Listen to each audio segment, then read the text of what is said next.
blade was on the edge of my aorta, the main artery. And once that's punctured, you're drowned in your own blood. That's the end of you.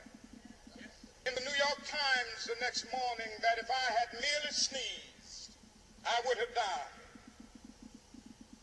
Well, about 4 days later, they allowed me, after the operation, after my chest had been opened and been taken out, to move around in the wheelchair in the hospital. They allowed me over the states and the world. Kind letters came in. I read a few, but one of them I will never forget. I had received one from the president and the vice president. I've forgotten what those telegrams said. I'd received of New York, but I've forgotten what that letter said. Yes. But there was another letter that came from a little girl, a young girl, who was a student at the White Plains High School. And I looked at that letter, and I'll never forget it. It said, simply, dear Dr. King, and a 9th grade student at the White Plains High School.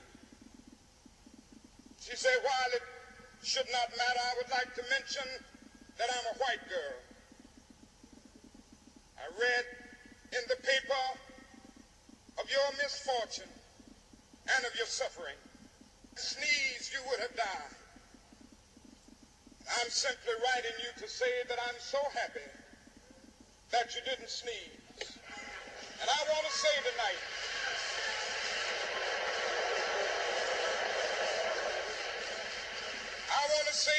that I too am happy that I didn't sneeze, but I wouldn't have been around here in 1960 when students all over the South started sitting in at lunch counters.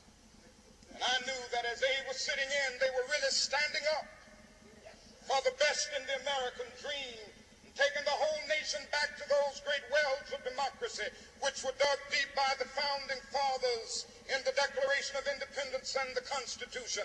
If I had sneezed, I wouldn't have been around here in 1961 when we decided to take a ride for freedom and ended segregation in interstate travel.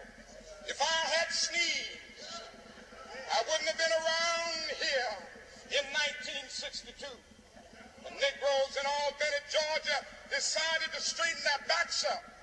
And whenever men and women straighten their backs up, they are going somewhere, because a man can't ride your back unless it is bent. If I had sneezed,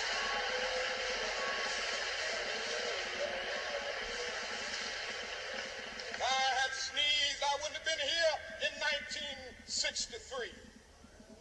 The black people of Birmingham, Alabama, aroused the conscience of this nation and brought into being the Civil Rights Bill. If I had sneezed, I wouldn't have had a chance later that year in August to try to tell America about a dream that I had had. If I had sneezed, I wouldn't have been down in Selma, Alabama to see the great movement there. If I had sneezed, I wouldn't have been in Memphis to see our community brothers and sisters who are suffering. I'm so happy that I didn't sneeze. And they were telling me,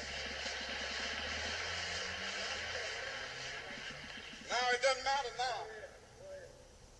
It really doesn't matter what happens now.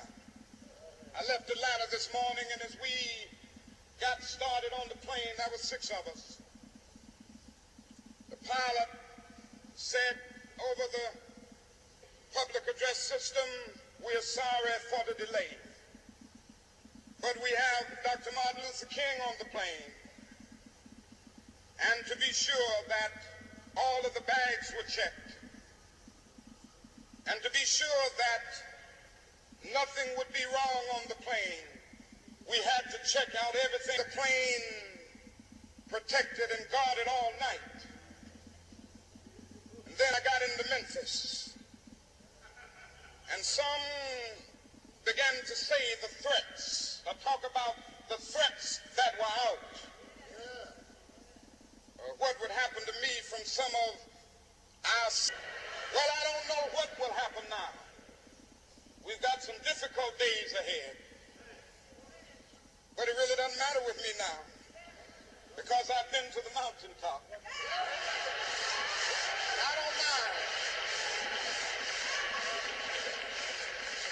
Like anybody, I would like to live a long life. Longevity has its place.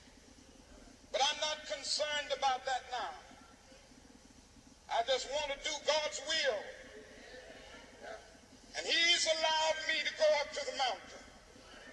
And I've looked over and I've seen the promised land. I may not get there with you, but I want you to know tonight that we as a people will get to the promised land.